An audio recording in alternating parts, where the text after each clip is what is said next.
Hello everyone. In the previous video, chapter 3, Our Changing Earth, Geography, class 7th, we had discussed about endogenic forces and exogenic forces. हम लोगों ने previous videos में पढ़ा था कि exogenic forces क्या होते हैं एंड इंडोजेनिक फोर्सेस क्या होते हैं. Today we will get to know about major landforms.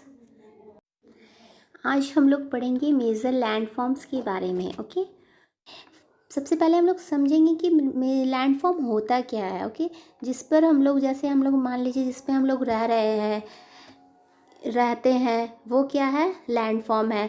फिर ग्राउंड, माउंटेन, प्लेट्यू, डिज़र्ट हो गया, ये सारे क्या हैं, लैंडफॉर्म है. ओके लैंडफॉर्म में बहुत सारे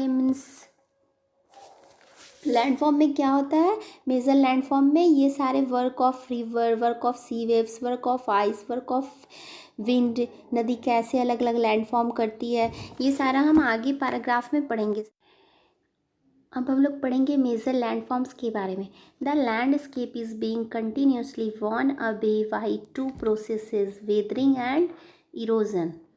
किस दो प्रोसेस के कारण, वेदरिंग एंड इरोजन नामक दो प्रोसेस है. ठीक है, जिसके द्वारा क्या होता है, दिल से भूमि लगातार क्या होता है, विघटित होती रहती है. Okay weathering is the breaking up of the rocks on the earth surface.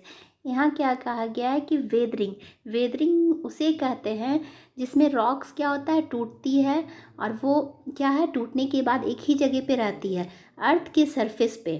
ठीक है, अर्थ के सरफेस पे जो रॉक्स टूटने फूटने लगती है उसे हम क्या कहते हैं, वेदरिंग प्रोसेसेस कहते हैं. ओके नेक्स्ट है erosion is the wearing away of the landscape by different agents like water, wind and ice. यहाँ क्या कहा गया है कि जो रॉक्स टूटती फूटती है और एक जगह से दूसरे जगह बहकर चली जाती है तो उसे हम क्या कहते हैं, इरोजन कहते हैं. ओके और ये किसके थ्रू जाती है, ये मतलब नेचुरल एजेंट्स कौन कौन से हैं, water, wind, ice. Just like water, wind, ice के थ्रू ये क्या होगा, एक जगह से दूसरे जगह पर बहकर ये क्या होगा, चली जाएगी. ठीक है, समझ में आ गया ना आप लोगों को. The eroded material is carried away और transported by water, wind, etc. यहाँ क्या एंड इवेंचुअली डिपॉजिटेड. यहाँ क्या कहा गया है कि जो द इरोडेड मटेरियल जो होता है, ठीक है, वह ट्रांसपोर्ट किया जाता है किसके through, bye water, wind, etc. और ये नेचुरल ट्रांसपोर्टर होते हैं. ठीक है, इरोडेड मटेरियल को हम क्या कर सकते हैं, इरोडेड मटेरियल को एक जगह से दूसरी जगह ले जाकर मतलब क्या करती है, वो डिपॉजिट हो जाती है. ठीक है ना, नेचुरल जो ट्रांसपोर्टेड है जैसे वाटर, विंड, etc. ये क्या करते हैं, एक जगह से दूसरी जगह ले जा करके डिपॉजिट कर देते हैं. ठीक है, These processes of erosion and deposition create different landforms on the surface of the earth. ये जो प्रोसेस है erosion and deposition, this process of erosion and deposition create करता है क्या, डिफरेंट लैंडफॉर्म्स क्रिएट करते हैं. कहाँ, on the surface of the earth, earth के सरफेस पे ये क्या करते हैं, डिफरेंट लैंडफॉर्म क्रिएट करते हैं. नेक्स्ट हम लोग do you know part cover करेंगे. There are thousand of small waterfalls in the world में क्या है, विश्व में हज़ारों छोटे छोटे वाटरफॉल्स हैं. The highest waterfall is angel fall of Venezuela in south America. यहाँ क्या कहा गया है कि सबसे ऊंचा वाटरफॉल कहाँ है, दक्षिण अमेरिका के वेनेजुएला का एंजल वाटरफॉल है. Okay The other waterfalls are Niagara Falls located on the border between Canada and USA. कहाँ है, Canada and USA in North America, and Victoria Falls on the border of Zambia and Zimbabwe in Africa. Okay यहाँ क्या कहा गया है कि अन्य जो वाटरफॉल है वह कहाँ है, उत्तरी अमेरिका में कनाडा तथा संयुक्त राज्य अमेरिका की सीमा पर स्थित है, नियाग्रा वाटरफॉल है. ओके और अफ्रीका में कहाँ है, जम्बिया एवं जिम्बाब्वे की सीमा पर स्थित विक्टोरिया वाटरफॉल है. नेक्स्ट हम लोग पढ़ेंगे वर्क ऑफ रिवर. मतलब नदी किस तरह से कार्य करती है। नेक्स्ट हम लोग पढ़ेंगे वाटर ऑफ रिवर, नदी का कार्य। ये क्या करता है, मतलब यहाँ लैंडफॉर्म बनाता है, ठीक है ना। किस तरह से नदी क्या है, लैंडफॉर्म बनाती है, ठीक है। फर्स्ट पैराग्राफ में क्या कहा गया, the running water in the river erodes the landscape. क्या है, नदी के जल से दृश्य भूमि का क्या होता है, बनाव होता है, ठीक है। When the river tumbles at steep angle over very hard rocks और down a steep valley side it forms a waterfall. यहाँ क्या कहा गया है कि जब नदी किसी खड़े ढाल, ये क्या है, खड़ा ढाल है, ओके, खड़े ढाल वाले स्थान से अत्यधिक कठोर मीन्स बहुत ज़्यादा हार्ड रॉक या खड़े ढाल वाली घाटी से, जस्ट लाइक ये खड़ा ढाल है, इस घाटी से यहाँ वाटरफॉल गिर रहा है, ठीक है ना, हार्ड रॉक्स, ठीक है, गिरती है, तो ये क्या करता है, वाटरफॉल बनाता है। ओके, समझ में आ गया ना कि जब नदी किसी खड़े ढाल वाले स्थान से अत्यधिक कठोर रॉक या खड़े ढाल वाली घाटी में गिरती है तो ये क्या बनाती है, वाटरफॉल्स बनाती है। यहाँ हम लोग डायग्राम में भी कवर करेंगे, डायग्राम के थ्रू समझते हैं, ओके। जस्ट ये मान ले ये हार्ड रॉक है, ठीक है, ये पार्ट क्या है, हार्ड रॉक है, इस पे इधर का देखेंगे ये हार्ड रॉक है, और ये क्या है, softer rock undercut by the power of the water. Softer rock क्या, undercut by the power of the water. यहाँ हम लोग समझेंगे कि उस पर नदी हार्ड रॉक, जो हार्ड रॉक होती है, ये हार्ड रॉक है, इस हार्ड रॉक पर मतलब जो हार्ड रॉक होती है उस पर क्या है, नदी बहते हुए आती है, ये क्या, नदी बहते हुए आ रही है, ठीक है। हार्ड रॉक के बाद बीच में मीन्स कि ये वाले पार्ट में, ठीक है, बीच में सॉफ्ट रॉक हुआ करता है, मतलब पहले कभी यहाँ पे सॉफ्ट रॉक हुआ करता है, मतलब हुआ करता है, तो अब नदी को यहाँ पर क्या है, सॉफ्ट रॉक मिल जाएगी। इस पार्ट में नदी को क्या होगा, पहले ये नदी क्या हार्ड रॉक होती हुई उस नदी बहते हुए आती है, फिर हार्ड रॉक के बाद बीच में क्या होता है, सॉफ्ट रॉक इस नदी को मिल जाती है यहाँ पर। तो अब जो पानी के चलते सॉफ्ट रॉक को नदी क्या करेगी, तोड़ते हुए, सॉफ्ट रॉक को नदी क्या करेगी, तोड़ते हुए चली जाएगी, तो ये फिर क्या करेगी, वाटरफॉल बनाती है, ठीक है ना। इस तरह से वाटरफॉल का निर्माण होता है। ओके, आप लोग को समझ में आ गया ना, इस फिगर के थ्रू ये मैंने आप लोगों को समझा दिया। नेक्स्ट हम लोग पैराग्राफ करेंगे। As the river enters the plain it twists and turns forming large bends known as meanders. यहाँ क्या कहा गया है कि जब नदी वाटरफॉल से किसी मैदानी क्षेत्र में पहुँचती है तो वह मुड़कर बहने लगती है। ये देखिए यहाँ क्या है, ये पानी है ना, ये पानी का जो बहाव है ये क्या मैदानी क्षेत्र में पहुँच गया, फिर उसके बाद ये क्या हुआ, मुड़ कर के बहने लगा, तो इसे हम लोग क्या कहते हैं, इन्हीं मोड़ों को हम लोग क्या कहते हैं, मेंडर्स कहते हैं। समझ में आ गया, okay. Next, due to continuous erosion and deposition along the sides of the meanders, मतलब इसके बाद क्या है, किनारों पर लगातार बहता रहता है इस तरह से, ठीक है ना, इसके किनारों पे मेंडर्स बहता रहता है एवं क्या हो जाता है, निक्षेपण शुरू हो जाता है। Okay, the ends of the meanders loop come closer and closer in due course of time the meander loop cuts off from the river and forms a cut off lake also called an oxbow lake। समझ में आया ना, इसे हम लोग oxbow lake कहते हैं। मैं इसे समझाती हूँ। मेंडर्स लूप है, ठीक है, नदी के किनारे आती है, नदी के किनारे आने के बाद क्या होता है, समय के साथ मेंडर जो लूप है नदी से क्या होता है, कट जाती है, ठीक है ना, ये नदी से कट गई और एक अलग झील बनाते हैं जिसे हम क्या कहते हैं, ऑक्सबो लेक कहते हैं। नेक्स्ट लाइन है, at times the river overflow its bank. यहाँ क्या कहा गया है कि कभी कभी नदी अपने किनारों से बाहर बहने लगती है। This leads to the flooding of the neighbouring areas. तो इस समय में क्या है, आसपास के क्षेत्र में क्या हो जाता है, फ्लड आ जाता है, मीन्स बाढ़ आ जाती है, ठीक है ना। As it floods it deposit layers of fine soil and other material called sediments along its banks. फिर क्या होता है, यहाँ क्या कहा गया है कि फिर बाढ़ के कारण नज़दीक वाले क्षेत्र में मिट्टी के अंदर पानी का बहाव जाता है। ऐसी मिट्टी को हम लोग क्या कहते हैं, मिट्टी को हम लोग क्या कहते हैं, सेडिमेंट्स कहते हैं। Okay, this leads to the formation of a flat fertile flood plain. तो मीन्स इससे समतल उपजाऊ का निर्माण होता है, जिसे हम लोग क्या कहते हैं, फ्लड प्लेन कहते हैं, फ्लड प्लेन, ठीक है ना, समतल एकदम मतलब बराबर, ठीक है ना, समतल उपजाऊ का निर्माण होता है, जिसे हम लोग फ्लड प्लेन कहते हैं। The raised bank are called leaves.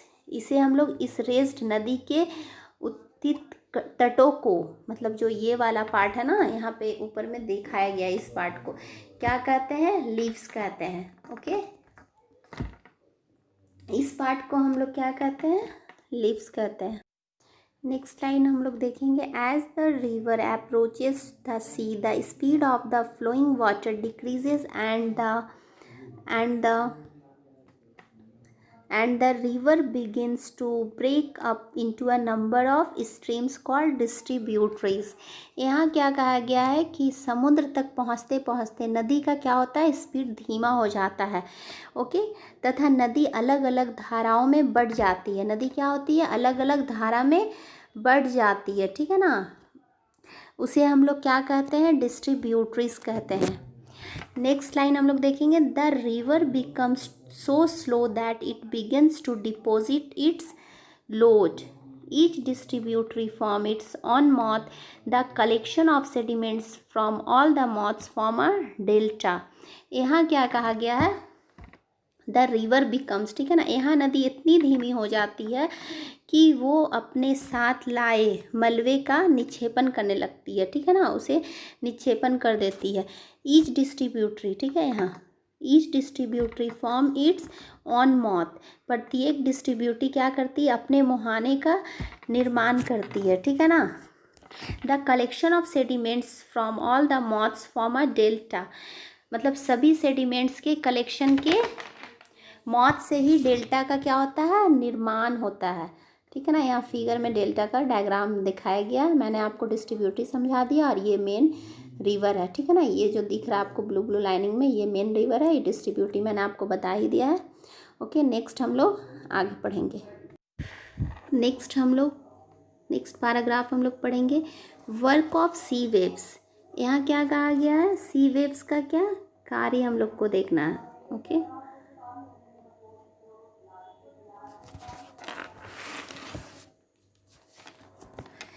समुद्री तरंग के कार्य।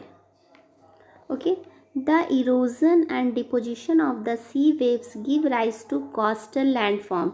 यहाँ क्या कहा गया कि समुद्र तरंग के इरोजन एंड डिपोजिशन से ही कोस्टल लैंडफॉर्म का निर्माण होता है। Sea waves continuously strike at the rock. Sea wave क्या करते हैं, कंटिन्यूसली स्ट्राइक करते हैं, कहाँ, रॉक्स पे, ठीक है ना, चट्टानों से टकराती हैं, जिससे क्या होता है, क्रैक्स डेवलप, क्या होता है, दरार डेवलप हो जाती है, ठीक है ना, क्रैक्स बनता है। Over time they become larger and wider. मतलब टाइम के साथ क्या होता है, वो लार्जर और वाइडर हो जाता है, बड़ा हो जाता है और चौड़ा हो जाता है। Thus hollow like caves are formed on the rock, ठीक है ना, इन गुफाओं, ठीक है ना, समय के साथ ये बड़ी और चौड़ी होती जाती है, और क्या करती है, इन्हें समुद्री गुफा यानी सी केव्स कहते हैं, ठीक है ना, they are called sea caves. Okay, as these cavities become bigger and bigger, only the roof of the caves remain, thus forming sea arch। ठीक है ना, यहाँ क्या कहा गया है कि इन गुफाओं के बड़े होते जाने पर इनमें केवल छत ही बचती है, जिसे हम लोग क्या कहते हैं, सी आर्च कहते हैं। मैं अभी आपको फिगर के थ्रू भी समझाऊंगी, पहले इस पैराग्राफ को मैं समझा देती हूँ कि इस पैराग्राफ में लाइन बाय लाइन क्या कहा गया है। Okay, further erosion breaks the roof and only walls are left.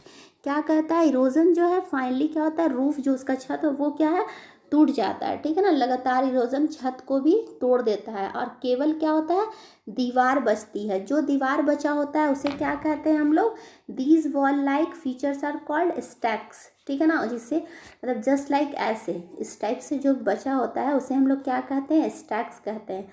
अभी मैं फिगर में इसे समझाऊंगी। The steep rocky coast rising almost vertically above sea water is called sea cliff, ठीक है। समुद्री जल के ऊपर लगभग खड़े चट्टान उठे हुए ऊंचे तटों को क्या कहते हैं? सी क्लिफ कहते हैं। The sea waves deposit sediments along the shore forming beaches, ठीक है ना। समुद्री तरंगे किनारों पर सेडिमेंट्स जमा कर बीज का निर्माण करती है। नेक्स्ट हम लोग फिगर करेंगे। ओके, फिगर में क्या बताया गया? फिगर के थ्रू हम लोग क्या कवर करेंगे? सी केव, सी आर्च एंड स्टैक्स किसे कहते हैं, इसे हम लोग फिगर के थ्रू समझेंगे। अब हम लोग फिगर में आते हैं, ठीक है। Features made by sea waves, यहाँ ये क्या है? इस पार्ट को हम लोग सी केव कहते हैं, ठीक है। जस्ट जैसे आप लोग समझ लो, सी वेव्स रॉक्स पर टकराते टकराते क्या होता है? सी वेव्स है, ठीक है। समुद्री तरंग है, ठीक है, वो क्या होता है? रॉक्स है, ये रॉक्स है। रॉक्स पे कंटिन्यू सी वेव्स क्या होता है? टकरा रही है, ठीक है ना। टकराते टकराते क्या होता है? ये सी केव डेवलप कर देती है, ठीक है ना। इस टाइप का जो आपको यहाँ पे दिख रहा है ना, ब्लैक ब्लैक, इस टाइप का, मतलब जस्ट ऐसे, ठीक है ना। इसको हम लोग क्या कहते हैं? सी केव कहते हैं इस पार्ट को, ठीक है ना, ऐसे, ठीक है। उसके बाद क्या होगा ना, मतलब धीरे धीरे फिर सी केव पे क्या होगा? इस पे सी केव पे क्या होगा? कंटिन्यूसली जो तरंग है, समुद्री तरंग है, वो टकराती रहती है और फिर धीरे धीरे धीरे धीरे वो क्या करती है? मतलब सी आर्च का निर्माण कर देती है, ठीक है ना। सी आर्च बना देती है, मतलब सी आर्च कैसा हो जाएगा? इस स्टेप से वो कर्व दिखेगा और इसके आर पार मतलब दिखने लगती है, ठीक है ना। इसे हम लोग क्या कहते हैं? इस पार्ट को सी आर्च कहते हैं, जिससे आर्च पार दिखती है, इसे हम लोग सी आर्च कहते हैं। और सी केव में आर पार नहीं दिखती है, ठीक है।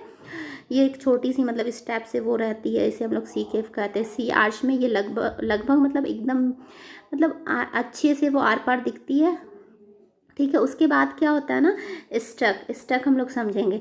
फिर उसके बाद क्या होता है?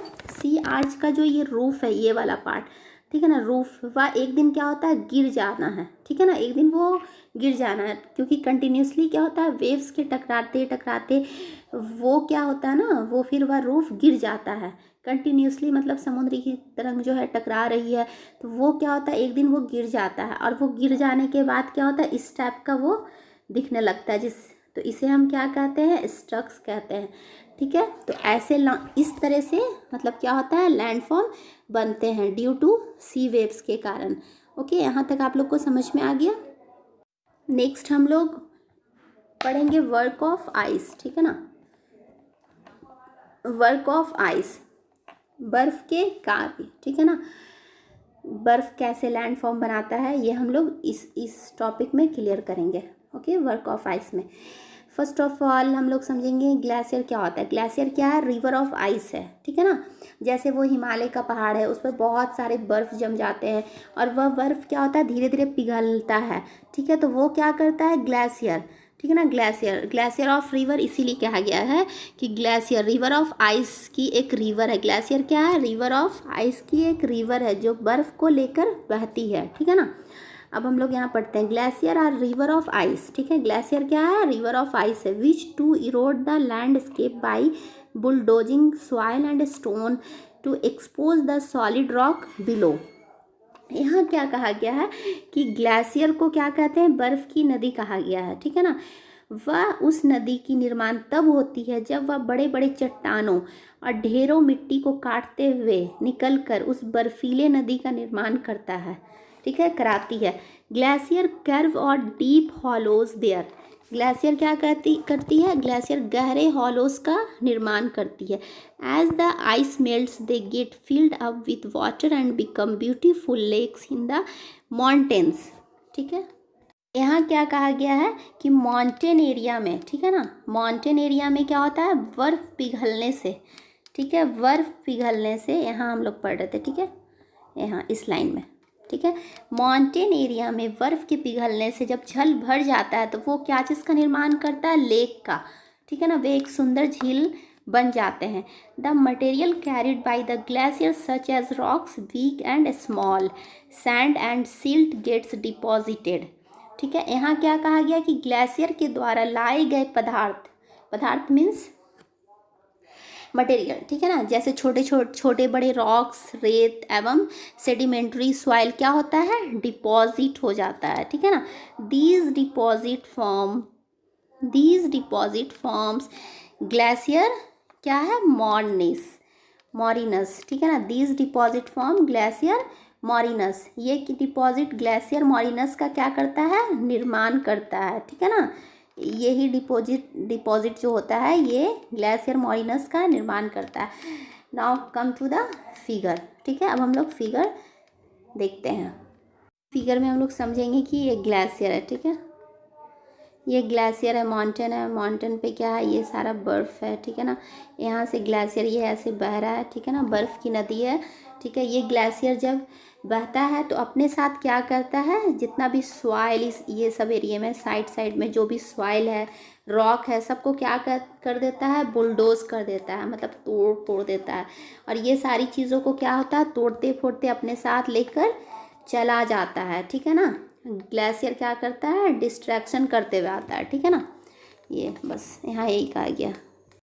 नेक्स्ट हम लोग वर्क ऑफ विंड, ठीक है। विंड पहले हम लोग समझेंगे कि विंड होता है क्या, वाइंड, ठीक है ना, sorry.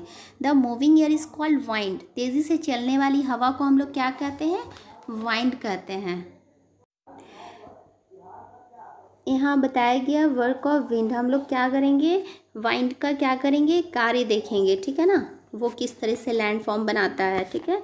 Have you ever visited a desert, क्या आप लोगों ने कभी डिज़र्ट मतलब रेगिस्तान में विजिट किए हैं।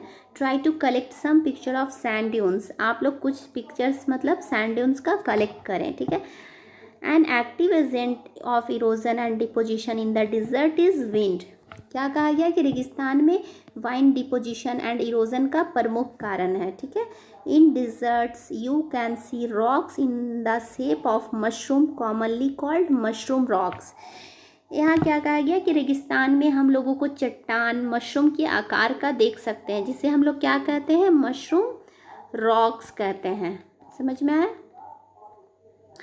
नेक्स्ट हम लोग line next, winds erode the lower section of the rock more than the upper part, क्या कहा गया कि वाइंड जो है ना चट्टान के ऊपरी भाग की अपेक्षा निचली भाग को ज़्यादा आसानी से काटती है, ठीक है ना। आप लोग समझ गए ना, winds Erode the lower section of the rock more than the upper part, क्या करता है, वाइंड जो है वाइंड रॉक के ऊपरी भाग की अपेक्षा क्या करता है, निचली लोअर भाग को ज़्यादा आसानी से काटता है।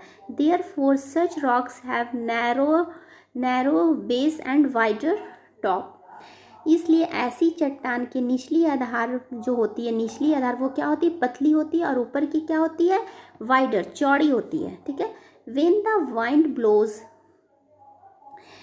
It lifts and transport sand from one place to another, यहाँ क्या कहा गया कि वाइंड चलने पर ये अपने साथ रेत को एक स्थान से दूसरे स्थान पर पहुँचाती है। नेक्स्ट हम लोग, when it stops blowing the sand falls and get deposited in low hill like structures, these are called sand dunes, यहाँ क्या कहा गया कि जब वाइंड वहाँ पर रुकता है तो ये रेत गिरकर छोटी पहाड़ी बन जाती है, ठीक है ना। वाइंड रुक गया, अचानक सडनली हवा बंद हो जाती है, ठीक है ना।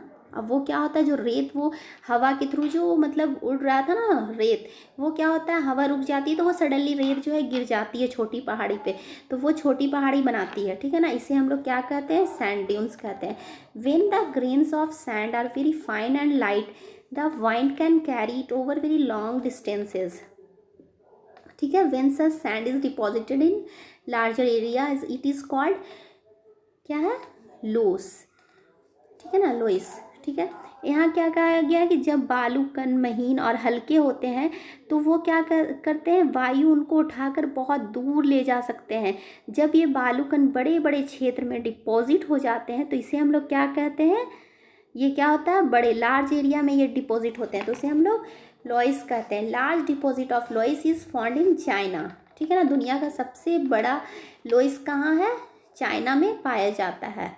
यहाँ पे डायग्राम में फिगर के थ्रू सैंड ड्यून्स दिखाया गया है, ये सारा जो है रेत है, ठीक है। ये सैंड ड्यून्स मैंने आपको बताया इधर कि सैंड ड्यून्स क्या होता है, ओके। यहाँ पे हम लोग का chapter 3 our changing earth geography class 7 complete होता है।